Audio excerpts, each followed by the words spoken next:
Hi everybody, it's Ariel Warren, registered dietitian, nutritionist, certified diabetes care and education specialist, and I've had type 1 diabetes for nearly 30 years. I am a certified pump trainer for Medtronic, Omnipod, and Tandem. I have used all systems, and I work as a diabetes educator. If you'd like to work with me directly, you can go through my website to schedule with me at abovediabetes.com. Today I'm going to go over how to eliminate or greatly reduce those very frustrating bent cannulas when you change your infusion set. I have used insulin pumps for about 22 years. So I used Medtronic for 16 years. I used Omnipod for a few years. I also did loop DIY with Omnipod, and currently I'm using the Tslim X2 with Control IQ. With an insulin pump, it is a very personal decision, so it's always best to do your own research because you are your own best advocate, and then working with a diabetes educator who you have a good relationship with and choosing the right fit for you. There is nothing more frustrating than doing everything correctly and then you have a bent cannula that you don't even know about, especially if bolus correctly, you even pre-bolus, and now the blood sugar is going sky high and you're thinking, oh my gosh, I did everything correctly, what is wrong?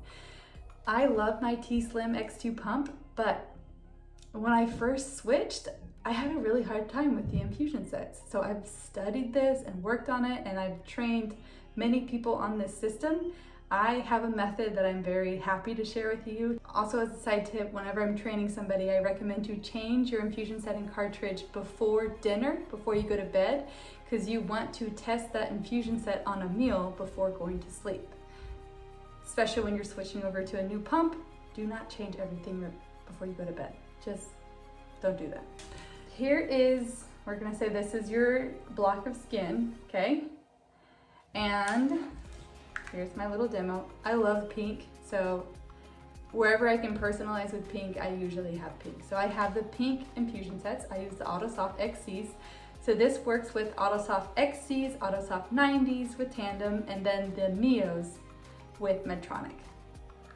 So you do your whole system, you take off the red line, take off the plastic wrap, take off the top, take off the back side. We unwound the tubing, and then in the original Tandem video, they have you press the lines, pull back, and then take off the blue. My little tip to pull the little blue cannula cover is I always hold the paper backing down, pull that little blue tube off, unwind that paper tab, and then take those little ridges, pull all the way back. Just sometimes that little blue cannula cover is very stubborn, so I like to hold the paper backing down, then pull that little blue cover off. And of course, always wash your hands beforehand. So we're at this part, everything's ready to go. That means it's locked in position. On your body, you'll see this little arrow that points to where the tube is going to go. So I usually have that pointing to where I want to wear my pump. So right now I'm wearing my pump on my skirt, so I would have the tube angled down. And that also makes it easier when I'm unhooking for a shower or going swimming. So that little arrow points to where the tube is going to go. Also, when I'm putting my infusion set down, I make sure it's in the little notch and I hold very lightly over the little circles, because you want that tube to be coming out the right direction. If you have it going out in a different direction, then it can get under the adhesive padding, and then if you pull on it, you run the risk of running it underneath the cannula, and that could bend it, and that would be very sad. So just have the tube going straight out, and you don't want to hold it too tightly because that can pull the infusion set out. It's really important to keep the infusion set super flat within this, and then once it's locked into position, you want it super flat. If you look really closely, you'll see the needle should be going past the plastic cannula. If the plastic cannula cover is going past the needle, then that's going to cause a bent cannula. So make sure the infusion set is super flat. When you have it in position, take that little tubing, you can put it in the little notch, hold it lightly, but when I press the circles, I have it lightly in this finger, hold to the side. It's very lightly kept out of the way. So on the body, when this is on my body, I press the little circles at the same time, and that's gonna inject the needle. I then press and hold the center piece for about 5 to 10 seconds. And then I take my other hand, and this is why I call it the V method. I put my fingers in a V. I put it on both sides of my body. I actually get underneath the infusion set to keep my skin super tight. I then grab from the very center and pull straight off. It's a slow and steady pull straight off. So I'm gonna do that again, but I wanna first explain something. What I usually see people do is they put their infusion set, they're like, okay, I held it down, it's great. They grab the whole thing, they pull it straight off. But what happens is the skin will lift up with the needle as they're pulling straight off.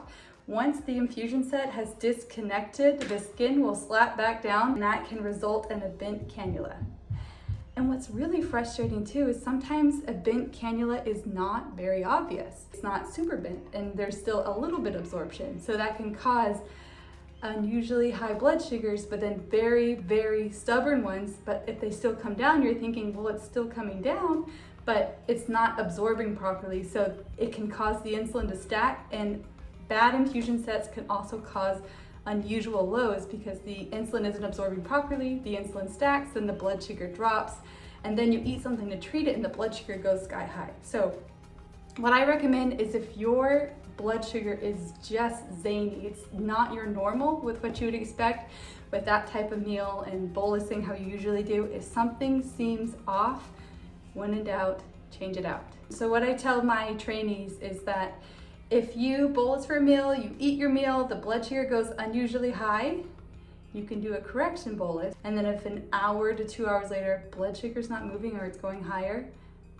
take a shot of your rapid acting insulin to bring it down quickly and change everything. You do not want to mess around with a bad infusion set. If you think there might be something wrong, you need to change it.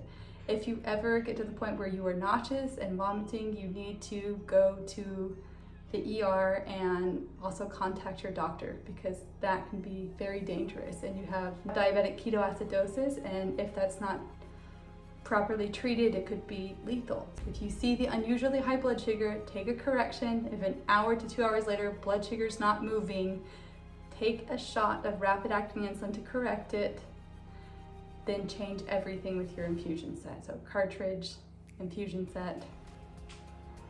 If you just change the cartridge, you can start with just the infusion set, but if you have any doubt that it might be absolutely anything else, just change everything out. And if you think it might be the insulin, change the insulin as well. Again, what people do is they press the circles, they press on it, they grab the whole thing, they yank it off, the skin lifts, and then once it's disconnected, the skin slaps back down, it bends the cannula. But now that you know better, this is what you're gonna do. So on the body, you press the circles, press and hold, and then my V method, I take my finger in a V, I press my skin down on both sides, actually get underneath the set a little bit to keep the skin super crazy flat as I grab from the other hand, and it's a slow and steady pull straight off. So now I'm gonna pretend on my own body so it gives you a different perspective. So on the body, you press the little circles at the same time. You then press and hold for 5 to 10 seconds. I then take my other hand in a V. I press down on both sides. I actually get underneath the infusion set just to keep the skin super tight, close to the center.